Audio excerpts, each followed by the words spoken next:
Chers petits observateurs, quand BMW nous a proposé de venir essayer la BMW i4, leur modèle électrique, on s'est posé la question avec l'équipe de se dire mais quel angle on peut avoir.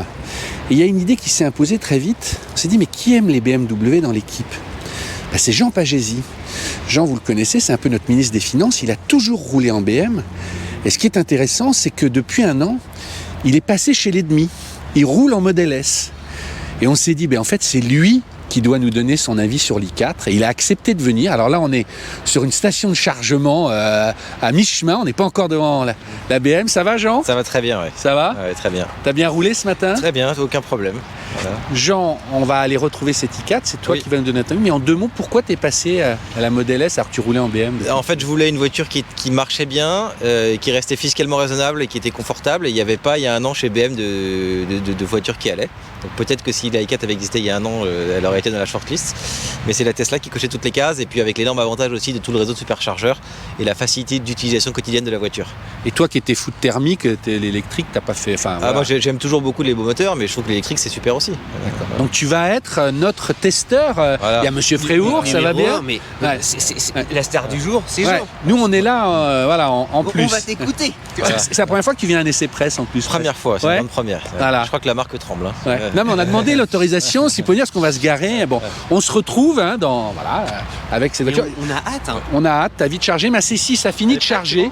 Elle est enfin rétrofitée. Ouais. Elle a pris, tu sais, j'ai du 400 kW. Ouais, je suis du 400 kW. J'ai une batterie de 200 kWh. Voilà, fabriquée en France. 2000 km d'autonomie. À peu près, voilà. Et au graphène. Allez, rendez-vous avec l'i4. Ciao.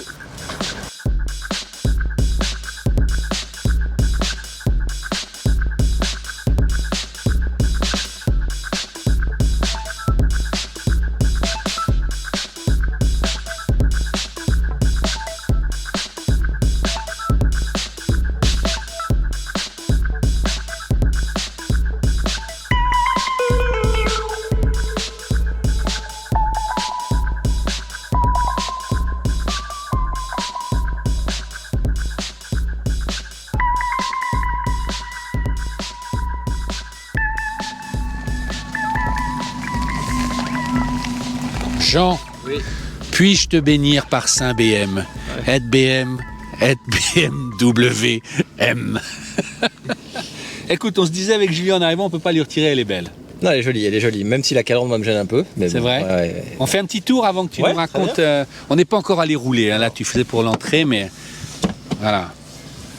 Pour rappeler au public, tu as eu combien de BM dans ta vie? J'ai pas eu beaucoup de voitures, mais avant ma Tesla, j'ai eu deux BM. J'avais une 330D et ensuite une 440i. D'accord. Voilà. Donc des BM de ce gabarit-là. D'accord. Ouais. Tu retrouves ton bébé là quand tu la vois Alors oui, plus en vrai qu'en photo. Après, j'ai le sentiment qu'elle est un peu plus haute que celle que j'avais avant, qui était la 440i Grand Coupé, qui était vraiment celle qui précédait cette génération-là. Mais après, je trouve que les proportions globales sont assez réussies. Le porte-à-faux avant qui est très court, le long capot. Je trouve que l'arrière avec les feux horizontaux, la voiture est bien assise, je trouve. Après, moi, le seul point qui me gêne, et encore plus sur une électrique, c'est la grosse calandre. Parce que j'aime bien me dire, même si je pense que c'est souvent assez marketing, que la fonction détermine la forme. Tu vois, c'est ce qu'ils expliquent là-dessus, que grâce à ça, tu gagnes du CO2 ou je sais pas quoi. Je sais pas si c'est vrai ou pas, mais moi, j'aime bien y croire. En revanche, avoir une grande calandre comme ça sur une électrique, j'ai un peu de mal. D'autant plus que BM, c'est un constructeur qui te voit un peu de la technique ou de la technicité. Donc, finalement, que tu as un truc si évident comme ça, donc tu vois pas l'intérêt technique, ça me gêne un peu. Mais non, globalement, elle est quand même jolie. C'est une belle voiture. Tu la vois arriver, elle a quand même elle a de la gueule, quoi. Ils nous ont dit que les gens s'habituaient à la calandre maintenant. Pas moi, mais bon, voilà. Peut-être d'autres. On peut demander aux gens qui commentent s'ils trouvent ça. Il a dit plus que ça, il a dit qu'il y a des gens qui viennent pour la calandre. C'est service marketing. Mais je dois reconnaître, Cédric, toi qui es voiture allemande aussi, tu t'y fais. Je crois qu'on s'y fait. Non mais attends, tu t'y fais, mais elle serait tellement mieux avec un truc juste comme ça. On y pense tous, tu vois, d'avoir un petit clin d'œil vintage avec effectivement un double haricot tel qu'on l'a toujours connu. Mais l'idée aussi de se dire que ça intègre, tu vois, l'ensemble des aides à la conduite. Ici. Mais attends, là les capteurs. Par rapport à c'est un dixième du lieu de la calandre, donc tu pourrais le faire tenir. Là elle est occultée parce que c'est une électrique, mais il y avait une contrainte, c'est que cette version là elle existe en thermique et en électrique. Et par conséquent, la calandre, même si elle est très très grande, ils avaient besoin de toute façon d'aération pour les moteurs thermiques. Donc là, c'est occulté. Moi, j'avais vraiment peur tout à coup de me dire non, c'est pas beau, c'est moche. En fait, on s'y fait par la force des Là, choses. ça va sur les SUV. Là, elle est bien configurée, elle a jolie couleur, jolie jante, c'est la M-Sport, donc voilà, je pense que ça aide aussi à mieux accepter la Le calandre. contraste, que si tu as une peinture blanche avec le noir, là évidemment tu le sens tout de C'est un suite. joli radiateur. Ouais. Viens t'asseoir aussi, parce que pour moi, il y a quelque chose qui caractérise beaucoup les BMW, c'est leur position de conduite, le volant, etc. Voilà. Ouais, moi je me sens tout de suite à la maison là. Ah ouais complètement. Complètement. Le volant même avec une jante assez épaisse et un toucher de cuir assez particulier. Et je trouve que l'écran incurvé Le est pas fameux mal. bébé de vache, là, c'est- excuse-nous le il- petit mot. C'est Hein il date d'avance. Non, mais c'est vrai qu'ils ont toujours un Ouais. très beau cuir. Non. Et je trouve que les BM historiquement, tu avais le tableau de bord tourné vers le conducteur. Et en fait, le fait d'avoir l'écran un peu incurvé comme ça, bah, ça rappelle un peu, je trouve, cette inclinaison que j'aime bien. Après, c'est malgré tout très bien fini. Et maintenant, je suis en Tesla et je dois reconnaître que c'est quand même beaucoup plus soigné, beaucoup plus précieux que la Tesla. Ça te manque? Non, ça me manque pas, mais quand je monte dans cette voiture après avoir fait la route avec la Tesla, je constate qu'en finition, ils sont bien meilleurs. Ils sont bien meilleurs. Et après, moi, je retrouve aussi les sièges BM qui sont assez fermes au premier abord, mais que moi j'aime beaucoup, qui sont assez enveloppants. La position de conduite très basse, avec finalement très, très horizontale, avec les pieds près du sol. Et puis même visuellement, le long capot. Enfin, moi, j'aime mes repères dans cet habitacle. Il y a une ambiance aussi précieuse Ouais. qui manque peut-être à Tesla. Oui. Et puis après, même toi, le toucher des commodos, ça c'est aussi particulier BM. Enfin, tu retrouves aussi chez Mini. Mais moi, c'est un truc que j'ai eu l'habitude Ouais, d'avoir et que d'accord. j'apprécie. Je précise qu'ils nous ont dit que c'était l'iX, donc le SUV qui embarquait toutes les dernières technologies, et que l'i4 était, c'est la même plateforme que les versions thermiques, Oui. donc ils ont embarqué aussi beaucoup de choses, mais que c'est pas une version intermédiaire, mais Dans l'entre-deux. enfin, j'exagère, La mais transition. toi, c'est leur premier, hein, on va dire. Bon, c'est vrai qu'il y avait eu les autres modèles, la petite i3, etc. Mais est-ce que tu sens une attente dans le marché, toi qui es courtier, etc., sur Oui. ce type de voiture, Oui, enfin, il y a- sur, enfin, sur BM Il électrique? y a une attente. En fait, les gens entendent parler de l'électrique. Ceux qui conduisent des électriques sont souvent assez convaincus de l'agrément de conduite de ces voitures-là. Après, aujourd'hui, Tesla était pratiquement seul sur le marché de la berline un peu premium électrique. Là, ils apportent quelque chose d'autre, quelque chose de bien. C'est-à-dire que le fan de BM ou le fan de voitures premium allemandes qui n'est pas prêt à redescendre un peu en finition et qui a envie d'une voiture, qui a pas envie de perdre en raffinement par rapport à ce qu'il a aujourd'hui, bah aujourd'hui il a une réponse à mon avis appropriée avec cette voiture-là. Il y avait le Taycan chez Porsche, mais c'est pas le même prix. Mais celle-ci, elle me semble combler un vide dans le marché. Julien, on a quelle version là pour faire le point pour les gens, hein, Alors, juste parce que je sais que dans les commentaires ils vont tous dire, on est d'accord, ça c'est la concurrente du modèle 3, pas du modèle S, Oui, juste oui, en oui. termes de taille, parce qu'on aurait du mal à dire. En fait, ils ont deux modèles, mais toujours la même batterie, 80 kWh utile. Là, on a la version avec le petit moteur de 345 chevaux. Donc un moteur à l'arrière. hein, Un moteur à propulsion. l'arrière. On est sur la technologie 400 volts, sans rentrer dans les détails, mais Kia, Hyundai, Audi, Porsche, ils sont à 800 volts. Ce qui fait que la charge rapide, on est au maximum, on a 200 kW et 11 en AC. 11 kW en AC. D'accord. Oui. Maintenant, on va parler du plaisir de conduire, qui Oui. est très important. Et ensuite, on parlera de l'efficience et tout le blabla qui leur a fait si mal face au Tesla. Mais tu vas d'abord me dire si tu retrouves le toucher de route toucher de route. BMW. Chien, j'en passe ici.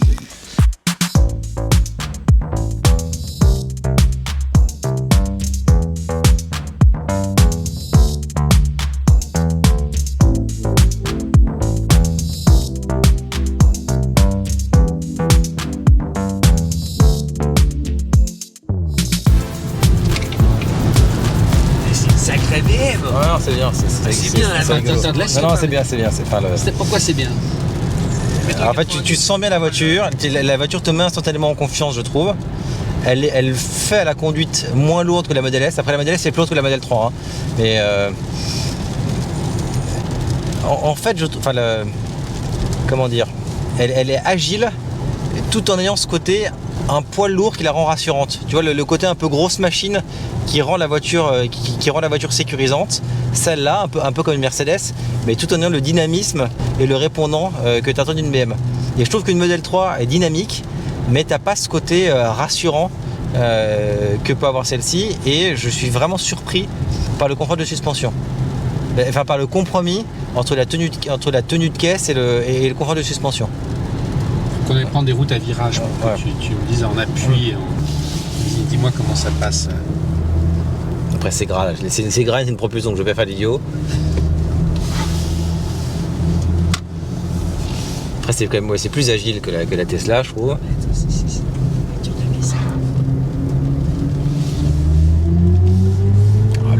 Le bruit, je suis vraiment pas fan, moi. Le bruit, je trouve ça vraiment ridicule. Ah, c'est quoi une voiture bleue là? Je pense que Non, c'est une X. C'est une X. Je pense qu'on peut À moins que la gendarmerie roule en X. on peut la désamorcer.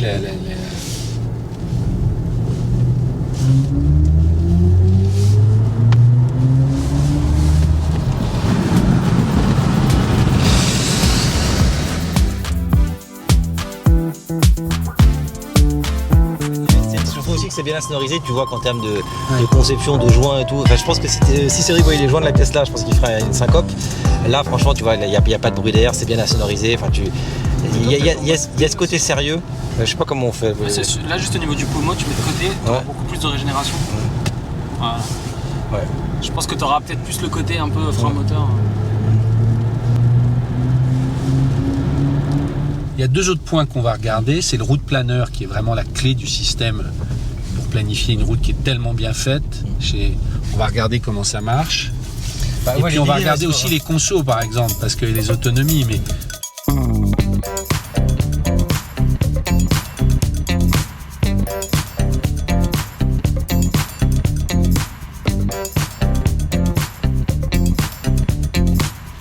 première conclusion. Bon, on va être honnête, on a été obligé de faire appel au patron de BM, enfin responsable de BMW. Et en fait, par rapport au problème de route planeur, quand on fait la planification, il ne faut pas oublier, une fois qu'on a lancé, de mettre, tu te souviens? Détail de l'itinéraire. Donc, non, guidage actuel. Guidage actuel, bah, tu vas le retrouver. Refaisons-le. On va le faire. Donc, par exemple, je vais à Marseille. Moi, j'aime bien. Ah, non, mais ouais, vas-y, Marseille. Voilà. Démarrer Okay. C'est ce qu'on n'avait pas trouvé tout à l'heure. Quand même, une première remarque, c'est sur l'écart, sur le temps de charge nécessaire pour aller à Marseille. Parce que là, c'est 7h56 sans charge. Donc là, on attend un petit peu. Si on a une ah non, c'est pour effacer la petite croix, ça veut dire que c'est pas bon. Mais là on dirait que tout va bien, mais en fait il dit rien. Et il nous a dit que c'est parce qu'en fait ils sont en train de faire les mises à jour. Ouais. Et là il faut taper ici. Guidage actuel. Faut qu'il te propose. Pas encore. Non, faut attendre qu'il te propose. Là pour l'instant il pense que tu peux aller à Marseille d'une traite. Ah, tu veux dire qu'il calcule là? Faut attendre. Ouais, là faut attendre. Faire deux fois, vous êtes sûr de ça? Voilà. Et là il va te dire attention, monsieur Robody, c'est pas bon.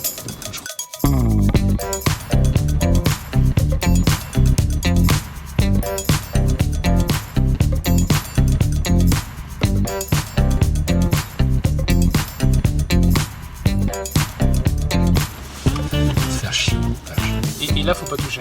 C'est là qu'il faut pas toucher. Parce qu'il va s'en rendre compte en calculant. Et c'est vrai qu'on ne sait pas, on aimerait un truc genre chargement.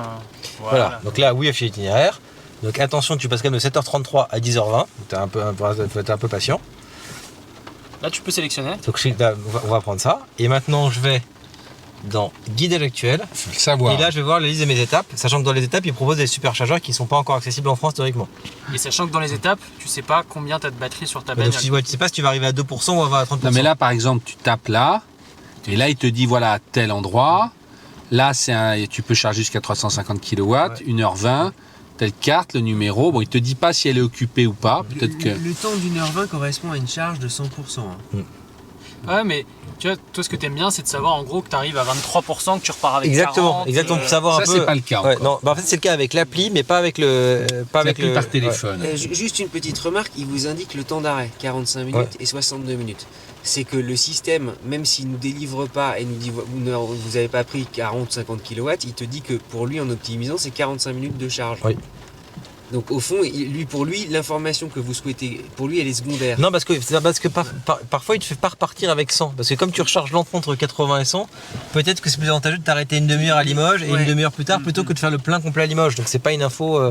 Et c'est pour ça que t'aimes bien savoir à chaque arrêt combien t'as de pourcents. Bah ouais, c'est hyper confortable de savoir si t'es juste, il faut que tu fasses un peu attention, ou si t'es large et que tu peux y aller. Quoi. Tu vois, c'est terrible. On est en train de parler d'une voiture qui, en termes de conduite, t'a plu, mais en termes de logiciel, ils y sont. Enfin, En fait, elle n'a Toujours pas pas. un logiciel adapté à l'électrique. En fait, Alors- c'est super. Enfin, à conduire, je la trouve géniale, je la trouve jolie à part la calandre. Elle est bien finie. Enfin, je retrouve tout ce que j'aime dans une BM. Mais ce point, cette inadéquation entre le logiciel et le mode de propulsion, fait qu'au moment du choix, c'est pas celle-ci que je prendrai aujourd'hui. Alors BMW dit il y aura des mises à Oui. jour régulières, c'est Et le tout c'est certain, début. ça va Qu'est-ce s'améliorer. que c'est que ça hein C'est Noël. C'est Noël Qu'est-ce que c'est que ça Ah non, peut-être qu'on a dit des trucs. T'as dit BMW. Du coup, elle a Désolée, compris. Voilà. je n'ai Elle a pas compris BMW. Ah d'accord, ok. J'ai cru que c'était tout d'un coup des Non. verrues sur... et t'as fait du 25 kWh en roulant pas vite, mais Oui. ça veut dire que tu peux, je sais plus où elle est là, tu peux retrouver Attends, aussi le, Hop, dans le menu. hop, menu. C'était live véhicule. Voilà. Alors là, c'est on on est est passé à remonté 27. Donc c'est un peu plus que là. Enfin, c'est Ouais. honorable. Après, il pleut, donc c'est pas bon Il pour fait le froid, à télé, il fait mon froid. avis, tu pourrais tomber à 22. 4 à bord. Mais une modèle 3 fait clairement 5 kWh de moins en moyenne, Elle hein, est plus Julien. efficiente, la modèle 3. Ouais. Elle serait à 16 d'après Ouais. les. Mais après, celle-là, au quotidien, elle se défend. Elle est quand même beaucoup mieux finie, elle est beaucoup plus raffinée, la conduite est très agréable. Enfin, elle a plein d'arguments en sa faveur face à une modèle 3. Mais je trouve que, en tout cas, dans l'état actuel du logiciel, après tout ça peut évoluer assez vite, c'est un trop gros handicap par rapport à une Tesla qui a été pensée dès le début comme une électrique dans un environnement électrique. Et on n'a même pas abordé l'histoire de l'autonomie globale par rapport à l'efficience, parce que celle-là, en gros, elle est donnée pour, ils disent 580, mais on est plutôt proche des 400, 450. Hein. Là aussi, Après, pour moi, là-dessus, l'écart, il est pas. Enfin, oui, il y a un petit écart par rapport à la Tesla, mais c'est pas rédhibitoire. Pour moi, le C'est point pas rédhibitoire, l'enjeu. c'est vraiment Ouais. c'est de se dire, voilà, en fait, une des promesses de la voiture face au transport en commun, c'est quand même la liberté de dire, je vais aller d'un point A à un point B comme ça sur un côté, je peux, il n'y a pas de problème. Et avec une électrique, il y a plein d'électriques lesquelles tu peux pas. Et celle-ci en fait partie. Contrairement à une Tesla où en fait, au pire, tu vas mettre une demi-heure de plus, mais tu vas y arriver et la voiture va gérer pour toi le trajet. Et celle-ci, c'est. donc, élève BMW, professeur Jean Padégy, vous dites bien, mais peut mieux faire. En fait, bien sur la partie BM, sur les fondamentaux habituels BM, très bien. Très agréable à conduire, très bien fini, personnalisable. Enfin, moi j'adore, je me sens très bien dans cette voiture. Mais sur la partie électrique, encore des progrès à faire. Quoi. Je sais pas comment tu dis quand tu veux être positif, mais marge de progression importante. Voilà. Merci Jean. Je t'en prie.